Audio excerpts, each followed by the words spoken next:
Hello everyone and welcome, it's Eclectic Kelpie and this is Adult Colored Glasses, the show where I rewatch media from my childhood satirically and sincerely, and today we are going to be rewatching Sagwa, the Chinese Siamese cat.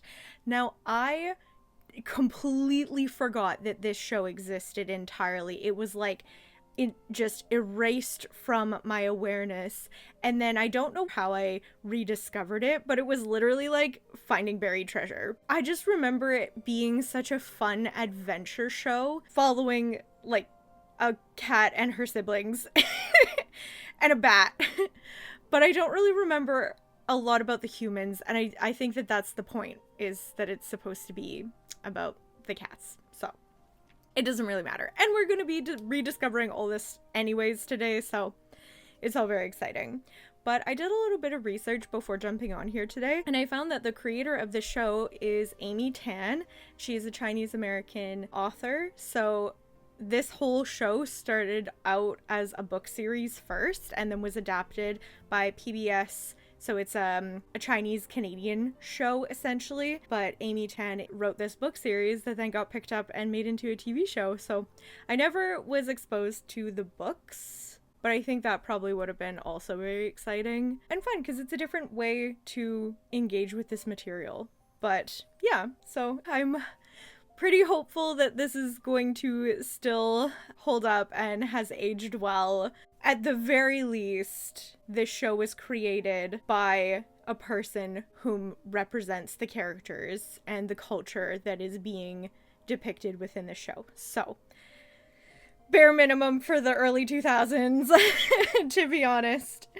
But yeah, I'm not really sure what to expect in terms of the structure, because I literally don't remember anything about this show.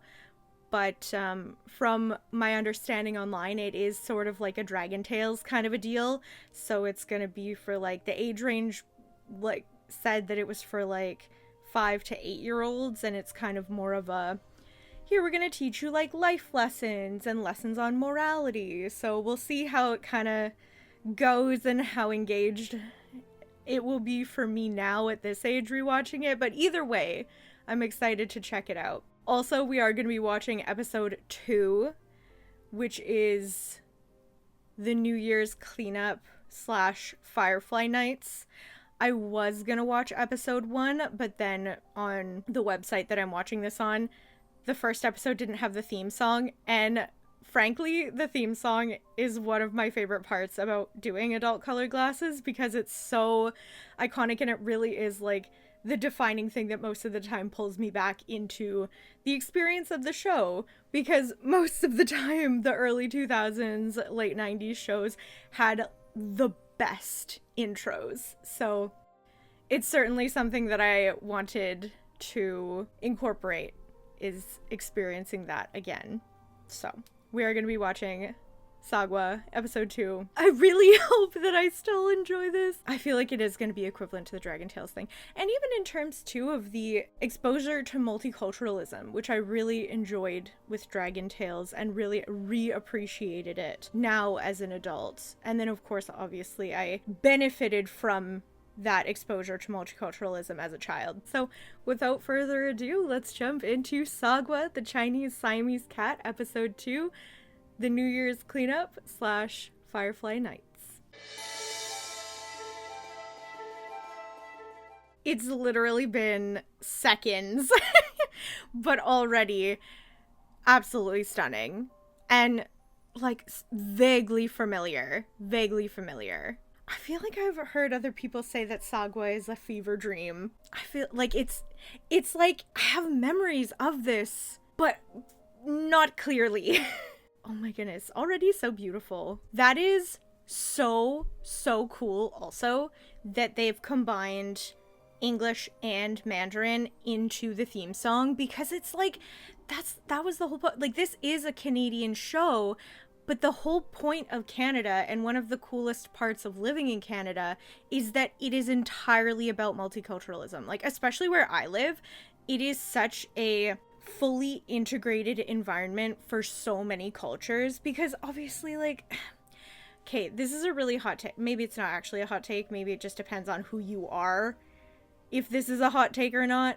But like North America doesn't actually belong to anybody. It belongs to the indigenous people who were already here, and then colonization happened, and that was like unacceptable. And so the people whose land this actually belongs to, their culture is like hardly represented in mainstream media. Certainly was not represented in mainstream media, at least from my exposure of it. I don't know if other people had exposure to indigenous pieces of media when they were younger. But that's whose culture actually belongs here. North America, the indigenous people's culture is the actual culture of this land. So that's why like Canada doesn't really have its own culture, because even the name Canada is not the actual name of this land based on what it's supposed to be. But anyways, I will digress. I think that it's fantastic that they utilized both English and Mandarin and made this show and then had it be accessible for children to be exposed to other cultures and to understand and appreciate diversity and have that integration of people being represented, or having a wider range of people being represented. And I love that. Yeah, especially because where I live in Canada, there's so much diversity. So I really like that and appreciate it, because I don't know, the more that we deconstruct the othering mentality, the more that we all just kind of like see everyone as people rather than being like, oh, you're this or like separating each other, the better everything's going to be, because then there is not going to ever be a situation where it's like, oh, you're different, you're bad, or you're wrong for just being a person. And I think that it's really exciting to share cultures. That's how we get all of this amazing food, all of these incredible traditions, all of this cool like clothing and all of these things. Like sharing these things and respecting these things is so important, and to carry these things on for next generations. But anyways, yeah, I think that education around different cultures and different practices and different peoples is vital. It opens up your mind and your experiences, and there's so much to learn from diversity and exposing yourself to different kinds of people and different perspectives. So, good job, Sagwa. I love that. I think I remember the cook, actually. Oh my gosh, like, again, it's so vague. It's so vague. But it's there. But, like, nothing. I can kind of hear their voices. But, like, oh. But also this art style is so cool. So beautiful. I love the textures that it's all very, like, rounded and soft looking. And I really like that. And there she is! Oh, I also love that the cats wear, like, these cute little outfits, too. So good. Yeah, I also love that because I think that the author was also a part of the writing of the show. If I understood correctly from what I read online. Because she obviously wrote the books, but then I think that she was also a big part of the writing of the episodes, which is fantastic. Yes, we want that. Make sure that the creators have control over their own intellectual property. Yes, good. Yeah, literally, look at how beautiful. I say this so often in these episodes, but like, man, just who could AI ever? Who could AI when you literally have illustrators who created this like by themselves, whether it's digital art or like hand-drawn animation, like either way, but like people have like put time and work and effort into these beautiful creations, and like this is real art. Like you can feel sort of the life that comes from these landscape pieces, and landscapes are literally that is my favorite kind of art, is landscapes. I don't really like portraits usually. People are not my interest, but like, yeah, this is stunning. Amazing. You can feel it. And that's the point. I remember his design, but literally nothing about him. I also can't remember. So the Wikipedia said that he's a magistrate. I don't know why I have it in my head that he was the emperor. I don't know. But anyways, I remember his design. I vaguely remember his voice. I don't remember anything else about him.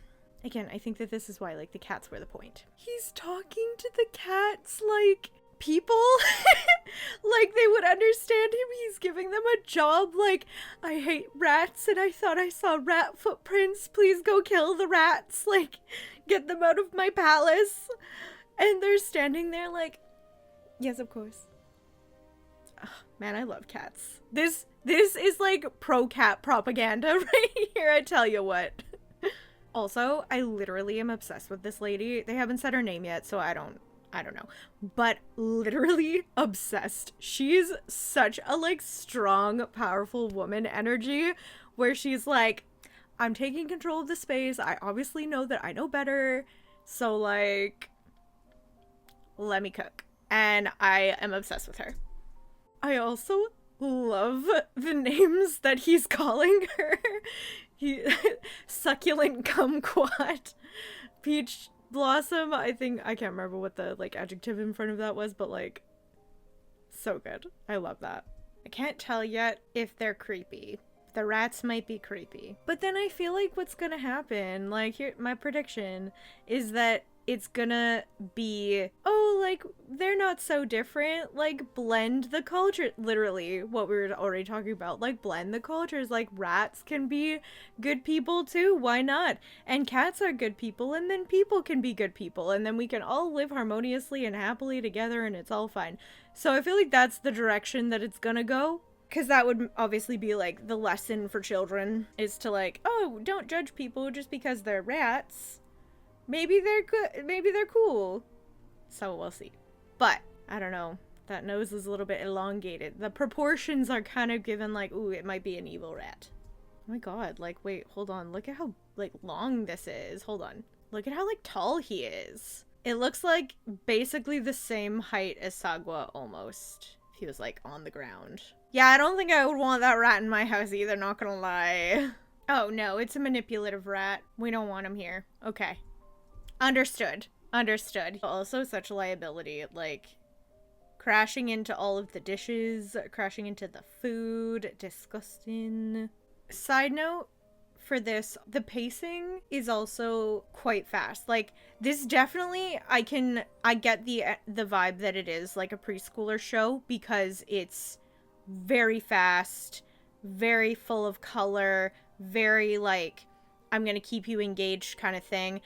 It's not egregious like Coco Melon or something like that. Like, I've seen little clips. I've never like actually watched new preschool shows, but it's giving a little bit similar energy to Dragon Tales. I mean, it's also from the same studio. Like, it was created, PBS did both. So, makes sense. But yeah, it's very like, here's the simplistic story, here's the what's going on right now. We're moving and everything is purposeful. There's no like it sets up the story, here's the what's going on, and then we're moving along. So sure. But it's kind of interesting that there's not a lot of breathing time, and it feels like there's a lot happening, but also like not really anything is happening. They're trying to find the rat. Sagwa's like, leave rat, and the rat comes back. Of course, we're only like 5 minutes into this episode, but yeah, very simplistic energy so far, but also purposeful with its fast pace. I mean, it would be really dark to kill him, but I feel like he's not respecting her boundaries. She's telling him to leave her home and stop stealing their food. Who's to say? Who's to say what to do with awful men? I don't know. I don't know about these manipulation tactics.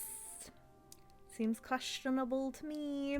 I also have to say I really love the juxtaposition of the strong woman and the, like, cowardly, like, whimpering guy.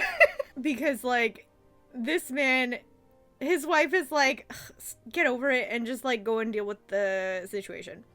And then he's like, okay, I guess I will go. And, like, he's getting somebody else to do his work for him, one. Although, I mean, like, whatever. If he's the king or, like, the emperor or something, then, like, yeah, you'll have a servant. But that's to be determined because, I don't know, apparently he's not the emperor, so. But it's just very funny. I like that they do that sort of, like, subversion of expectation. I like that, yes, it's played for comedy, but I also like that he's able to show fear and, like, like it is played for comedy, so it's not done in a healthy or compassionate or like good way. It is done in a, oh, look at this stupid oaf, like he's all scared of a rat, look at him, he's so silly. But I do think that it is important to have that display of, oh, like men are not always going to be this like tough, like like I'm so cool and I don't show emotions and I'm all whatever, like that kind of thing, versus, hey, there are people, doesn't have to be about gender, but there just are people who have sensitivities to rats or have sensitivity to snakes or like have like phobias or like anxieties or fears and stuff, and that's just as valid as somebody else having different fears, and being able to like show that and have that vulnerability without being mocked. Obviously that's not what this is doing, but I think that that's an important thing to highlight within media in general, and that's also why I love Lord of the Rings so much, is because it allows people to just have feelings and be in their emotions and go through all the phases of feelings within the scope of human experience and human nature. And it's just so realistic in terms of their emotional experiences and the connectedness and just healthy role modeling for people to have strength within their vulnerability.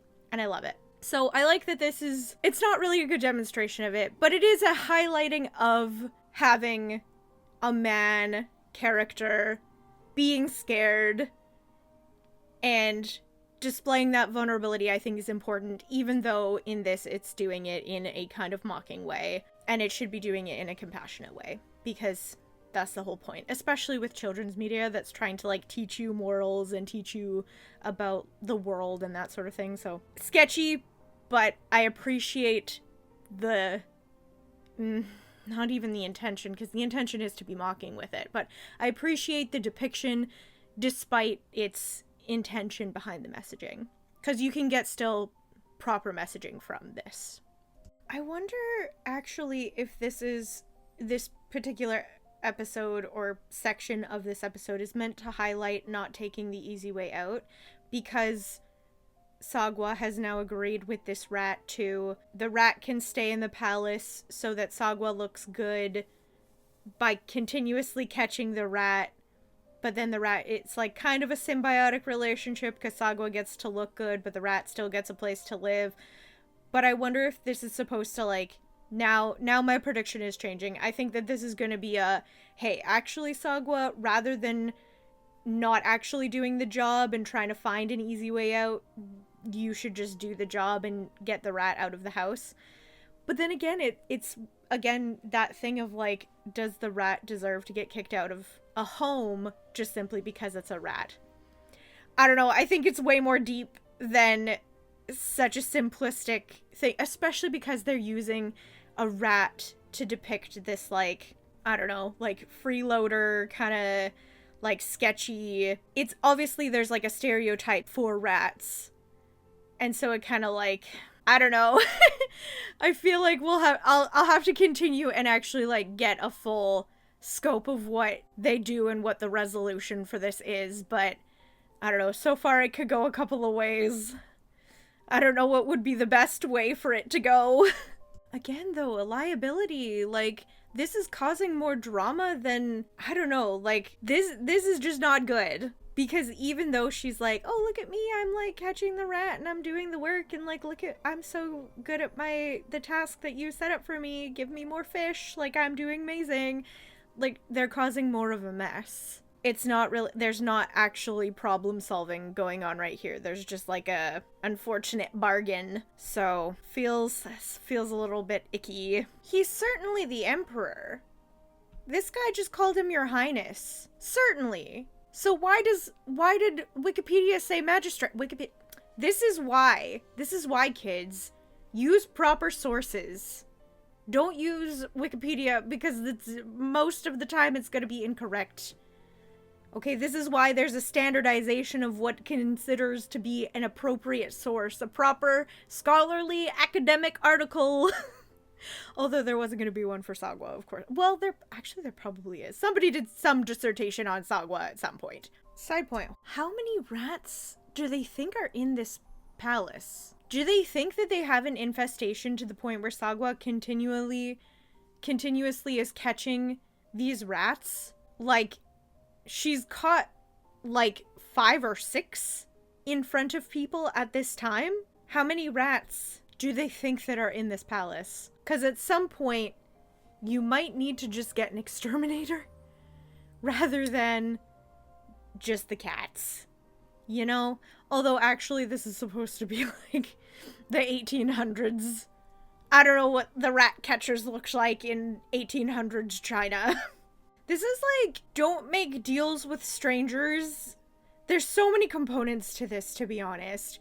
Don't make deals with strangers. Don't make deals with strange men who continuously push your boundaries because he's like, what's one grape? What's one gyoza? What's one, like, I don't know, like all of these things. Why not just one? Nobody's gonna miss it. No. She said no. Respect the no. No is a full sentence. And then also just don't make deals with rats. I don't know what's... There's just too many parts to this. The rat is a bad dude. Look at him, he's creepy, and he's, like, contemplating how else he can mess with her, and, like, stop. Enough of this.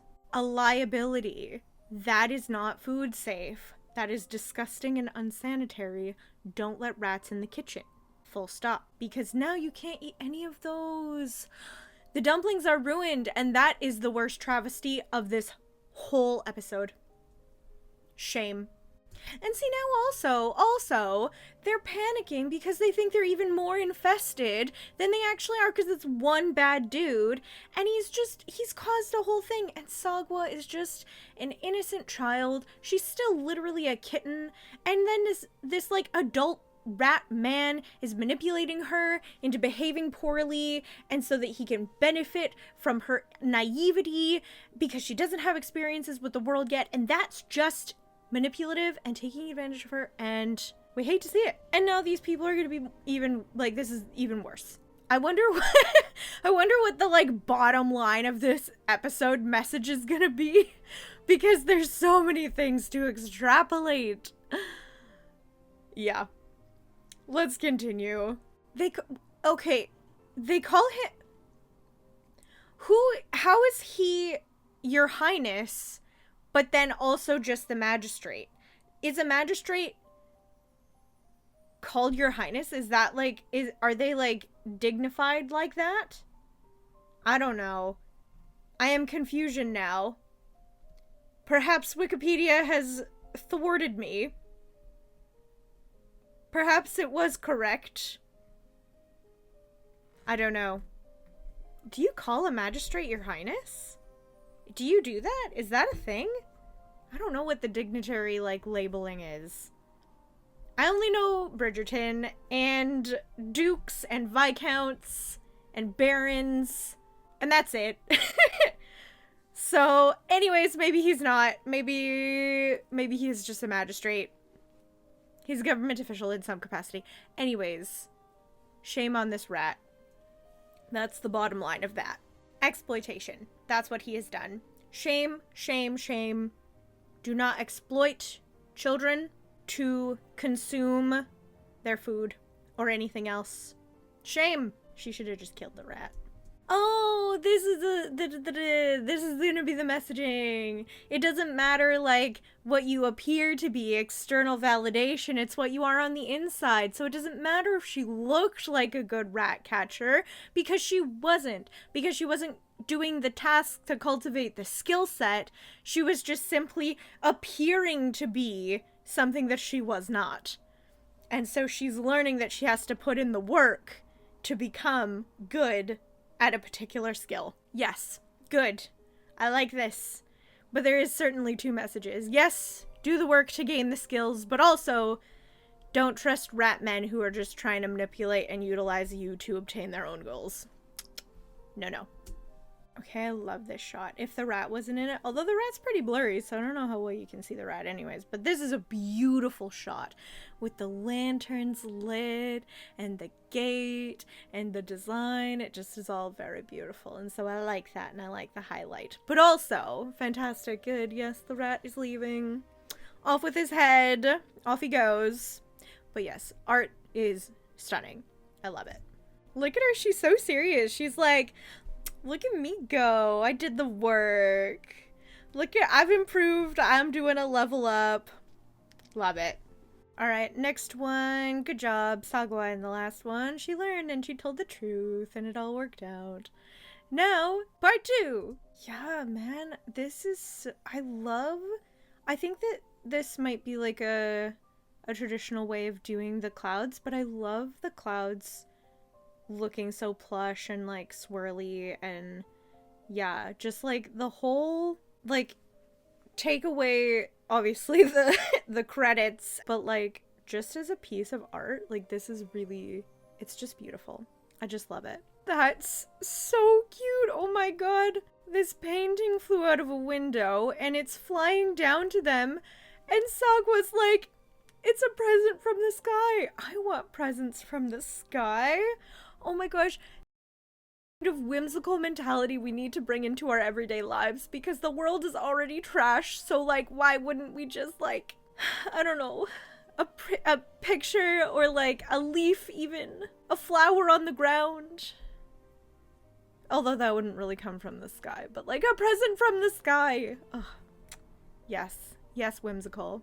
I love their little cat tree. Oh my gosh, hold on, look at how cute this is. It's the parents and then the 3 kittens. This is so cute. Look at them, their little family and their little cat tree. Man, this is something else that I just love about cats, is they're just so cute, like regal and pretty, and I'm obsessed. Look at her, she's got eyeshadow. Crazy. Love it. Being a kid and being like, I'm 10, I'm an adult now, is crazy. And like, but you really believe it. Oh my gosh. This is one of the crazier aspects of watching these shows from my childhood, is like remembering what my perspective was then, and then having my perspective now as like a fully adult woman. And it's like, you know how Ariel in The Little Mermaid is like, I'm 16, I'm old enough to make my own choices, I'm an adult now, I'm like literally all grown up, and it's like, oh my god, no, you're actually a child. You are literally still a child in so many different capacities. Mentally, you're still a child. Physically, you're still a child. Like, yes, you are growing and you're becoming and you're in a transitional phase, but you are still a child. Like, it is insane to think that like back at like 10 years old, like, oh, I'm double digits now, I'm literally an adult. Like, no. Not even a little bit. And so like this kid talking to his dad being like, I'm old enough to stay up late with you and go and watch the Fireflies, and it's like, that's debatable. Obviously the parent is gonna have the final say within that determination of, you know, is this person actually old enough to do a particular thing, especially something as like benign as, oh, I want to stay up and watch the Fireflies, and like, oh yeah, okay, if you don't have school the next day or something important, then why not, why can't, like, you know, go experience the thing with your family, whatever. But like, insane to be like, you know, oh, I'm old enough for this particular activity, but like, you're not always. Yeah, I don't know, with the like obsessive ideology around growing up so fast, like, man, like my particular generation or cohort within my generation was so obsessed with like, oh my gosh, I want to get older, I want to have more freedom, I want to, like, you know, all of these things. And I guess the perspective comes from that idealized version of freedom, because freedom now is like, yeah, okay, I have buying power and I can, you know, go and participate in capitalism if I so choose, and I do sometimes so choose, but like, that's basically it. But your freedom is so limited because you also, like, your time is monopolized with your job, and your money is monopolized with paying to play within our society because there's rent and bills and other such necessities like groceries and whatever. So, like, is it really all that cool like we all thought it was? Is it really that exciting to be an adult? Some parts of it, but a lot of it, you kind of lose your freedom. Like, you gain certain freedoms in terms of autonomy, which, you know, you can do whatever you want to, essentially. Like, you are your own person and not accountable to, like, well, but you are though still. It's just in a different capacity. So, I don't know. Although I like being an adult. I like the adulthood. I like my now adulthood. But, like, man, being a kid, you just get to play. You don't have any concept of money or, like, world corruption or all of the, like, bad things. But yeah, it's a weird thing that, you know, like, me and my cohort was so obsessed with growing up so quickly, but now is it, like, it was a trap. 'Twas a ruse all this time.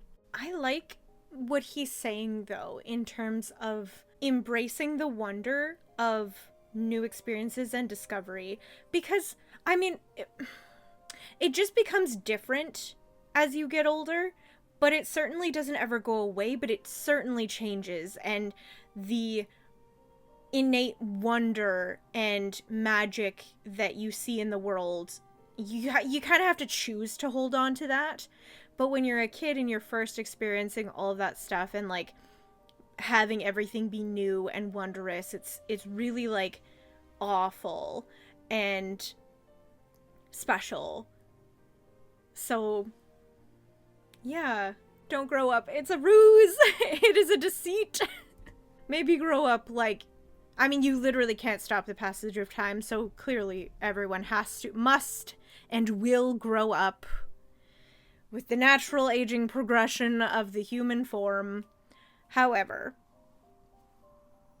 and also mentally, like, intellectually and emotionally grow up, because we don't need any more adult children that don't know how to emotionally communicate or function or, like, mentally articulate themselves or have the maturity to just function within the world as a whole. Do grow up. Do develop. Do the work. Be a good person. Go to therapy. But also, maintain the whimsy of your childhood, you know? Maintain the whimsy of, or, like, the wonder that comes from new experiences. Maintain the delight that you can feel at looking at a star in the sky and being like, oh my gosh, there's a star in the sky, and still seeing it as a star and is magic, rather than just, like, a ball of gas that's millions of miles away that has probably already died because the traveling of light to the earth from the sky is, like, quick but not that fast over that much distance. So, anyways, see the star as a star, not as a ball of gas, is the sentiment there. Yes. They did not just do a go make me a sandwich joke in Sagwa. What the fuck was that? Literally shook. I'm very disappointed in this piece of media now. It was doing so well. What the f*** was that? Sagwa and her sister are playing. They accidentally knocked over a thing of rice. They're literally kittens. This asshole is trying to be like, oh, I'm an adult now. And then he says, silly girls, go make me a snack and then clean up the rice. Come get your kid. Somebody come get your kid. Put him in timeout. I'm perturbed. I am displeased. Damn straight, the mom has got it. She understands. She's like, no, girls. You can go enjoy a snack. Dongwa is gonna clean up the damn rice that you made a mess of because he's being a little bitch, and we're not tolerating that kind of misogyny in my Sagwa in 2026. Ridiculous. I am most displeased, but I'm glad that she was, like, having none of it. Okay? She's fixing it. The situation is being rectified, but I am perturbed that the situation happened to begin with. Okay? Unacceptable. I love the mom, though, literally. A queen. She's doing the work. I love her. They better not let this little see the fucking fireflies, because I'm gonna be real pissed off at this point. What a little asshole. I mean, isn't that so very a child, though? Like, what did I expect? What did I expect? But still, go home. They rewarded shitty behavior with letting him see the fucking fireflies.